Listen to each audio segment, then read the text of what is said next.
Résilience, combativité, loyauté et franchise, ce sont les mots qui la qualifient le mieux. Il est inimaginable de parler des femmes du monde du cinéma burkinabé sans la nommer. Elle, c'est Aminata Ouedraogo Bagayoko. Elle fait partie de ces personnes qui s'investissent pour le rayonnement du cinéma burkinabé et de façon plus large le cinéma africain. Madame Bakayoko est notre femme de valeur de la semaine.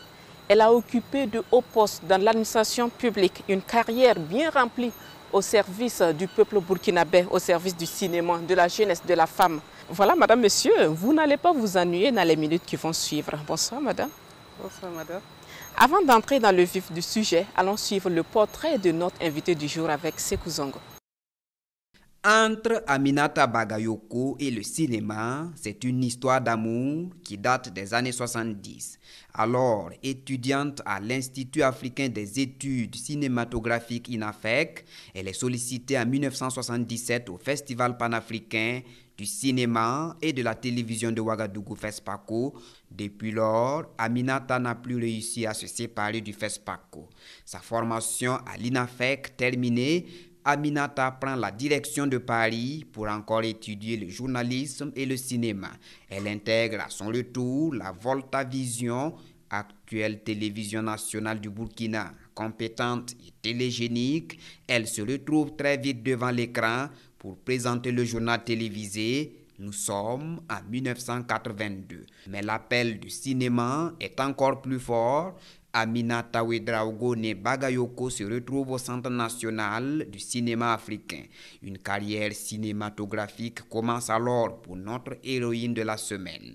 Première femme réalisatrice de cinéma, elle a à son actif 4 films documentaires. Aminata s'est beaucoup investie pour valoriser la femme dans l'industrie cinématographique. Son nom est bien gravé dans la FEPACI, la Fédération africaine des cinéastes, les JCFA, Journée cinématographique de la femme africaine, le MICA, Marché international du cinéma africain. Et ce n'est pas tout. Aminata Ouedraogo Bagayoko a occupé plusieurs postes de responsabilité dans l'administration publique, plus précisément au ministère de la Communication, directrice de service, conseillère technique, inspectrice générale des services, secrétaire générale, présidente du conseil d'administration du FESPACO, membre du conseil d'administration de la SONACIB, membre du conseil d'administration de la RTB. Notre femme de valeur de la semaine mène également une vie associative très active. Elle est membre de l'Association des femmes juristes du Burkina, membre fondateur du Zonta Club. Aminata est faite officier de l'Ordre national avant d'être admise à la retraite après 33 ans de loyaux services rendus à la nation. Elle est mère de 3 enfants. Voilà, madame, lorsqu'on prononce votre nom, Aminata Ouedraogo Bakayoko, ça sonne tout de suite cinéma, ça sonne FESPACO. À quand remonte votre histoire d'amour avec le 7e art? Alors, ça date de l'université. Bon, je peux dire depuis l'enfance, parce que mon papa était quelqu'un qui aimait le cinéma. Donc, il lui arrivait de temps en temps de nous amener regarder le cinéma. Mais je suis allée dans le cinéma en réalité à partir de l'université. L'université où de la géographie où j'étais orientée. Il y a eu donc le lancement de recrutement de la 2e promotion de l'INAFEC. J'ai passé le concours, ça a marché et puis voilà comment est parti voilà, le mariage, mon amour ou en tout cas une histoire est née depuis ce jour et ça continue jusqu'à présent. Et à l'occasion, vous avez travaillé avec plusieurs structures de promotion du cinéma africain et pendant toutes ces années, vous n'avez eu de cesse de promouvoir la femme. Vous avez dénoncé et soulevé plutôt la problématique de la sous-représentativité des femmes dans ce milieu de cinéma. Tout à fait, tout à fait. J'ai beaucoup travaillé avec le FESPACO et la FEPACI, mais depuis 1985, l'année où on a voulu faire venir transférer le siège de la FEPACI en Haute-Volta. Au Burkina Faso, 85, on était déjà au Burkina Faso. Oui. Et donc, c'était un travail assidu. Et c'est vrai que, comme dans tous les autres domaines, tous les autres secteurs de la vie, en général, les femmes ne sont pas les plus nombreuses. Et au cinéma aussi, on était minoritaires. Et donc, à force de répéter, de dire on ne voit pas les femmes, on les voyait surtout devant la caméra, c'est-à-dire les comédiennes. On les voyait beaucoup, c'était beaucoup plus les comédiennes qu'on voyait. Les scripts, mais voilà, ou alors les maquilleuses, des métiers typiquement féminins, si je peux le dire, parce que les hommes ne s'y intéressaient pas et ce sont les femmes qui le faisaient. Et on s'est rendu compte qu'au-delà de ces profils-là, il y a d'autres profils.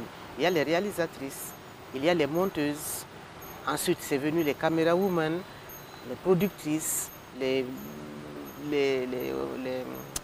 scénaristes et tout. Donc, beaucoup de femmes se sont intéressées des autres métiers du cinéma. Et effectivement, la préoccupation a été prise en compte parce qu'il faut dire quand même que j'ai beaucoup travaillé avec Philippe Sawadogo qui c'était d'abord secrétaire général, après c'est passé à délégué général, et puis Gaston Kaboré qui était le secrétaire général de la FEPACI. Et c'est d'ailleurs dans cette quête de reconnaissance de la femme, d'hommage à la femme du cinéma, qu'un colloque, un hommage a été rendu à la femme du cinéma en 1991. Et dans cette dynamique de regrouper les femmes africaines de l'image, l'Union panafricaine des femmes de l'image, UPAFI, est née. Et vous avez été d'ailleurs porté à la tête de cette structure. Comment se porte l'UPAFI aujourd'hui? L'UPAFI, elle est agonisante. Oui, elle est agonisante parce que, vous savez, l'argent, c'est le nerf de la guerre. Et quand il n'y a pas d'argent, c'est difficile de faire des activités. L'UPAFI a eu ses moments de gloire grâce au soutien donc, du pays. Et, étant donné que le cinéma n'est pas la priorité dans nos États, forcément, même le FESPACO a senti partie. Et c'est à partir du FESPACO et de la FEPACI qu'on profitait pour être invité à des festivals et être à des tribunes donc, pour parler et susciter la création des structures nationales dans les différents pays. La mayonnaise n'a pas tellement pris parce qu'on ne peut pas, en tout cas pas plus de 10 pays africains où les structures nationales ont été créées. Mais à peine elles ont été créées, ça n'a pas marché parce que tant qu'il n'y a pas un soutien, tant qu'il n'y a pas un suivi, c'est difficile. Ça demande de l'argent, ça demande des déplacements et un déplacement c'est de l'argent. Et donc je peux dire que l'UPAFI, elle n'est pas morte, mais en tout cas elle agonise et elle n'est pas très connue, sauf au moment des éditions du FESPACO. En dehors de ça, l'UPAFI n'est pas connu parce que c'est difficile de mener des activités. En tout cas, les JCFA sont bien connus, Journée cinématographique de la femme africaine. Et à côté, il y a le MICA, Marché international du cinéma africain. On ne peut pas parler de ces deux structures sans vous. Je vais vous raconter une histoire. C'est vrai que j'ai fait le premier marché du film du FESPACO en 87. En 87, et après le FESPACO, il fallait trouver un nom. On appelait marché du film, il n'y avait pas de nom. Et quand on préparait le FESPACO 89, Philippe Sawadogo me dit, Ami, tu sais, il faut que tu trouves un nom pour le marché du film. Il faut innover parce qu'on ne va pas continuer à appeler marché du film. Alors, il fallait trouver un nom. Et il fallait donc faire les visuels avec ce nouveau nom. Et c'est quel nom? Donc, il a fallu travailler les méninges, réfléchir, poser des questions. Et finalement, le plus simplement possible, j'ai proposé Marché international du cinéma africain, MICA. Et voilà, ça a plu donc à Philippe qui l'a validé. Et donc depuis, on l'appelle MICA. Et comme après, on a arrimé télévision à FESPACO, on a arrimé aussi télévision à MICA. Donc c'est le Marché international du cinéma africain et de l'audiovisuel. Donc, mais ça reste toujours MICA comme ça reste toujours FESPACO. Donc voilà un peu la petite histoire du mot MICA. Il faut le dire aussi, vous êtes la première femme cinéaste, réalisatrice au Burkina. Tout à fait, j'ai commencé à réaliser en 84 avec l'avènement de Sidoya sous la Révolution. C'est un reportage que j'ai fait sous le nouvel ordre mondial de l'information et de la communication. Par la suite, j'ai fait donc un reportage sur le premier CIAO et en 87. Le premier CIAO, j'ai fait un film sur la toxicomanie qui s'appelle L'Impasse. Mais la toxicomanie au niveau des jeunes, les jeunes scolaires en classe d'examen, qui a d'ailleurs eu un prix spécial au FESPACO 89.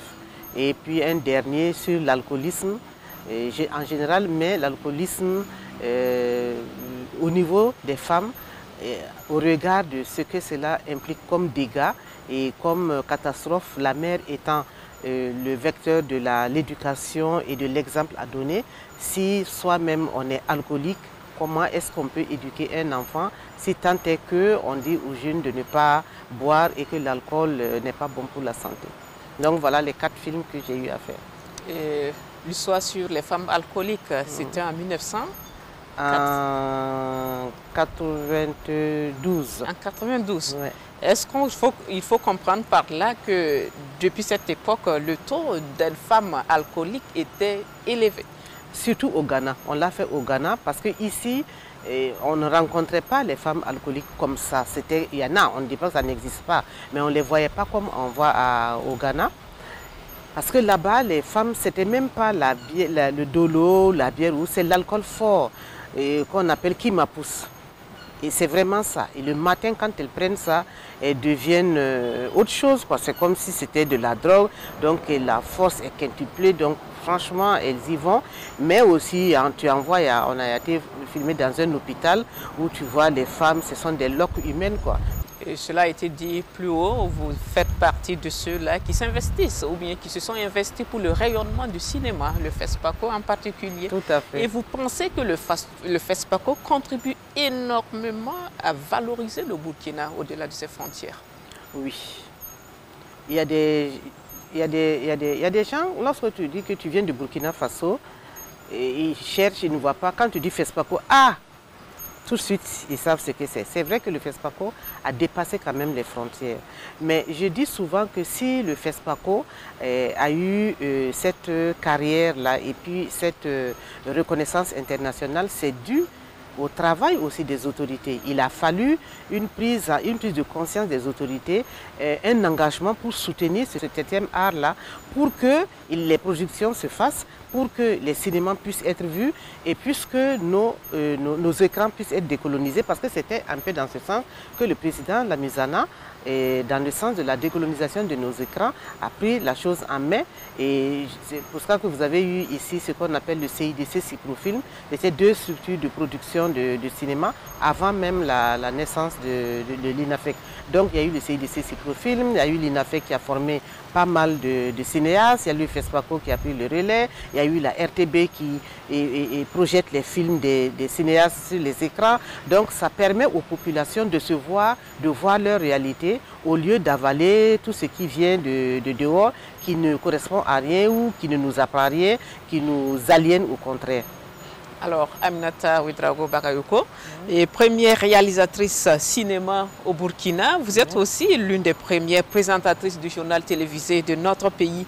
La deuxième, pour être plus précise, c'était en 1982, à l'époque où la RTB s'appelait la Volta Vision. Tout à fait. Que retenez-vous de ces moments que je vais qualifier de belle époque? De bons souvenirs. De bons souvenirs. Mais quand on est dedans, on dit qu'on ne connaît la valeur d'une chose que lorsqu'on l'a perdue. C'est vrai que je suis partie de la télé pour le cinéma. Je me dis l'un ne va pas sans l'autre, mais je sentais que je pouvais être, je sais pas moi, plus épanouie au cinéma qu'à la télé. Mais il faut dire aussi que mon directeur David Barry, j'espère qu'il me regarde, il m'écoute, c'est lui-même qui, souvent, le jour où il vient, il y a des gens qui faisaient des captures, prenaient ma photo pendant que je présentais le journal. Bon, je peux dire quand on dit amoureux, c'est pas amoureux comme ça, mais des fans. Et ça fait que même quand tu sortais, moi personnellement, c'était pesant pour moi parce que tu ne peux même pas faire, on te connaît. Ah, c'est toi qui passes à la télé. Ah, c'est toi qui passes à la télé. Pourtant, j'ai fait quoi? J'ai fait 4 mois. J'ai fait 4 mois et puis après je suis partie. Donc je ne suis même pas restée longtemps à la télé, mais c'était quand même les beaux jours. Et j'aime dire aux journalistes, j'ai dit, moi, de ma formation et pendant la présentation du journal, nous on n'avait pas le téléprompteur. Vous avez donc la caméra qui était allumée devant vous. Il y avait une ampoule rouge au-dessus de la caméra. Et c'est l'ampoule rouge qu'il faut regarder pour présenter le journal. Et lorsque l'ampoule est allumée, ça veut dire que tu es suivi, tu es en direct, le monde entier. Et ça, c'est un stress. Il faut, bon, après, surmonter. Il faut surmonter, on y passe. Mais c'est de bons moments parce qu'il y avait une confraternité qui était très manifeste entre nous parce que c'était l'équipe de Raymond Edouard Ouedraogo, Suleiman Compaoré, Serge Théophile Balima qui était le chef de la rédaction. Il y avait Do Pascal Sessouma. Donc quand tu es du journal, tu viens le matin vers les 8h, 9h et tu prépares ton journal pour présenter le flash de 19h et le journal de 20h. Bon, celui de 22h remonte après. Donc c'était une très belle époque, une très belle dynamique. Voilà. En tout cas, vous ne me ferez pas dire le contraire. On continue de vivre de bons moments ici à la télé. Nous l'avons dit dès l'ouverture de l'émission, vous avez une carrière bien remplie.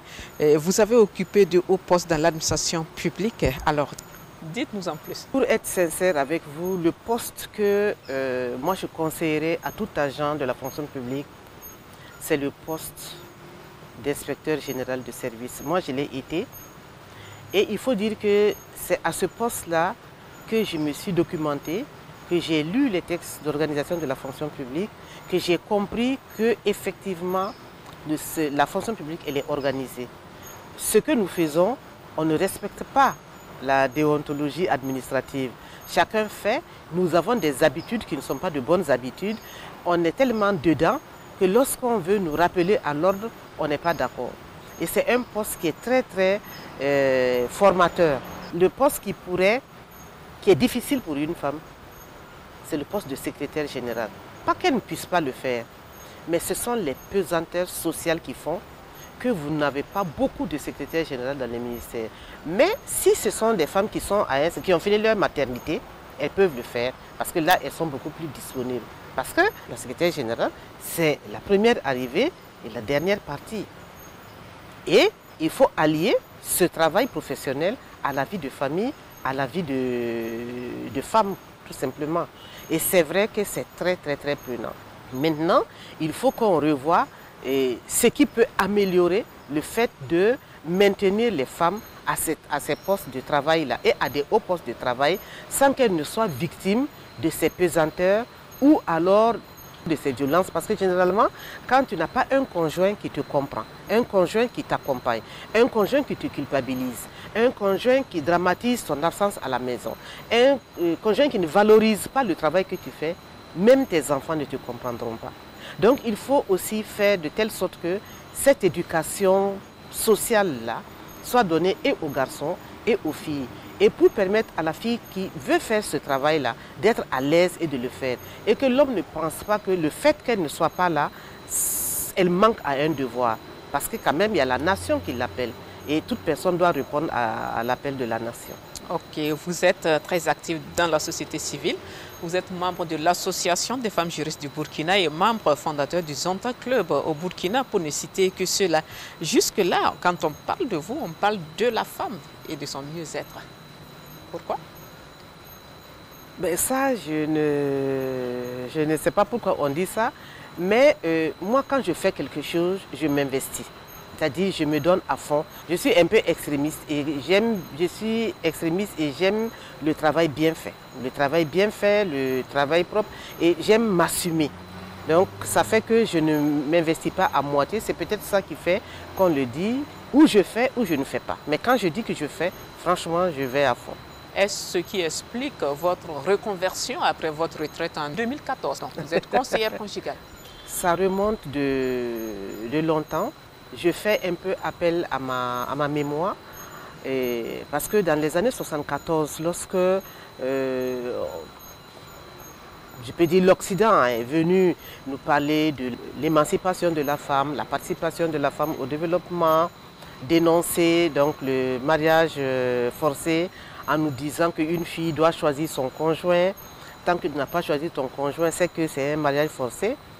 Alors que nous avions des copines, des camarades qui n'ont pas pu aller loin à l'école et qui ont dû être mariées. pas forcément forcé, mais il faut comprendre pourquoi cela est arrivé.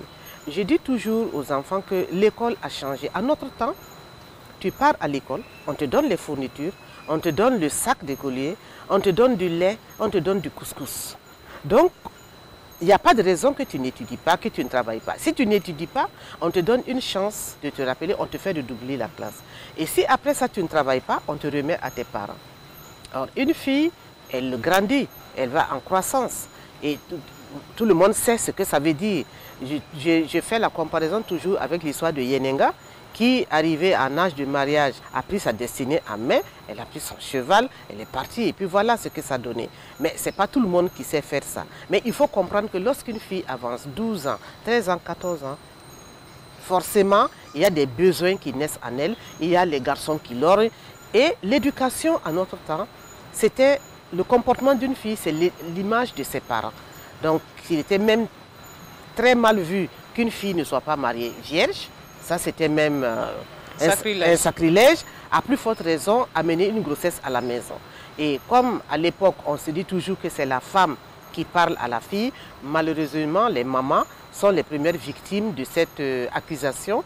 Et puis, donc, non seulement la fille, la maman a mal, parce que bon, sa fille ne lui fait pas honneur, mais elle-même, elle est accusée parce qu'on dit que c'est elle qui a mal éduqué sa fille. Et donc, qu'est-ce qu'il faut faire? Donc, quand la fille est là, elle ne travaille pas, elle ne va pas à l'école, elle grandit, il faut lui permettre de faire ce qu'elle a envie de faire dans un cadre normal et formel, c'est-à-dire le mariage. Et donc, pour cela, on lui trouve un mari. Mais si tu amènes ton homme, on te marie à ton homme. Mais quand tu n'amènes pas quelqu'un, reconnaissez quand même que c'est difficile pour un père ou une mère de voir sa fille comme ça, au risque d'amener une grossesse ou avec un père inconnu. Donc, c'était les réalités qui faisaient que ces situations se faisaient. Mais quand le blanc est venu dire que non, il faut choisir son copain, il faut choisir son mari, beaucoup d'entre celles qui ont été mariées ont dit, donc nous, c'est le mariage forcé que nous avons subi. Et donc, voilà, ça a commencé, les problèmes ont commencé à ce niveau-là. Donc la femme a commencé à se revoir autrement, à vouloir faire ce qu'elle n'avait pas l'habitude de faire. Et comme les hommes, en ce moment, c'est moi le maître, c'est moi qui décide, c'est moi qui commande. Ils ne vont pas se laisser faire. Ils ne vont pas se laisser faire et les divorces ont commencé. Les divorces ont commencé au point que dans l'acceptation même de la société, on pensait que le mariage c'était un calvaire. Je me suis dit non, c'est pas possible, c'est pas tous les mariages qui sont mauvais, c'est pas tous les mariages qui ne réussissent pas, que chacun se regarde dans le miroir pour dire pourquoi chez moi ça n'a pas marché et pourquoi ailleurs ça marche. Quand bien même je dis que c'est une tombola, hein. Il n'y a pas de bon mari, il n'y a pas de bonne femme. Je pense que c'est la base, c'est la confiance, la compréhension, le respect qui fait que la communication, le dialogue, qui fait que bon, on arrive à se passer certaines choses et à créer un certain équilibre dans nos foyers. Pourquoi ne pas apporter moi ma contribution à celles qui sont plus jeunes que moi et qui veulent rentrer dans le ménage pour leur dire que c'est une très belle chose qui peut arriver à une fille ou à un garçon. Parce que regardez les mariés le premier jour du mariage, ils sont heureux, ils sont très heureux. Maintenant, pourquoi ça flanche? Et c'est ça. Et comme on dit, parfois on se marie, pas parce que on veut devenir épouse ou mère ou quoi, on veut parfois changer de statut. Il y a très peu qui savent qu'en rentrant dans le mariage, voilà ce qui m'attend. Parce que cette préparation aussi, ça se fait. Et moi, je peux dire, et je le maintiens, que la base de la réussite d'un foyer, c'est le respect, c'est la confiance, c'est la communication et c'est la considération. Tant qu'il n'y a pas ça, c'est difficile. Il ne faut pas qu'un pense qu'il est supérieur à l'autre. Il a ses qualités, il a ses défauts, elle a ses qualités, elle a ses défauts. Comprenez-vous, parlez-vous, parce que quand tu lui faisais la cour, tu ne lui as pas montré ce visage de dominant ou de dominateur. Bon, c'est la flatterie. Bon, continue à la flatter et qu'elle aussi, elle continue à jouer le jeu de séduction qu'elle faisait avant. Chacun a sa part, a sa partition à jouer pour que les choses aillent. Voilà qui n'est pas tombé dans l'oreille d'un sourd. Merci Madame Ouedraogo Bagayoko. Merci.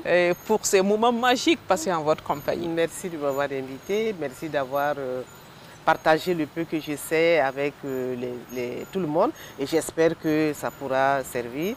Et moi, je suis disponible pour tout le monde. D'ailleurs, ce que je ne dis pas, c'est qu'actuellement, je cause beaucoup avec les enfants. primaire, secondaire, jeunes filles comme jeunes garçons, parce que je me dis que c'est là-bas aussi qu'il faut semer la bonne graine. Parce que l'incivisme est tellement grandissant dans ce pays qu'il faut parler aux enfants. Il faut écouter qu'est-ce qu'ils ont à dire et il faut leur donner le langage, leur tenir le langage de la vérité et leur dire non, ça c'est pas bien, ça c'est quand même bien. Parce que personne ne va brûler la maison parce qu'à la maison, je ne mange pas ce que je veux. Pourquoi brûler? Ça c'est à l'État, c'est la même chose quand on sort et qu'on brûle et qu'on casse. Il faut que l'État reconstruise et on dit à l'État il faut l'argent. Bon, à la maison, quand on n'est pas content, on peut bouder, mais on ne casse rien. Donc ne cassons pas, manifestons notre mécontentement, mais respectons des gens civiques.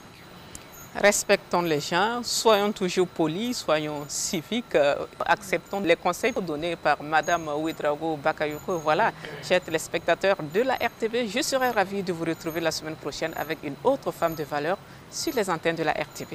Bonsoir.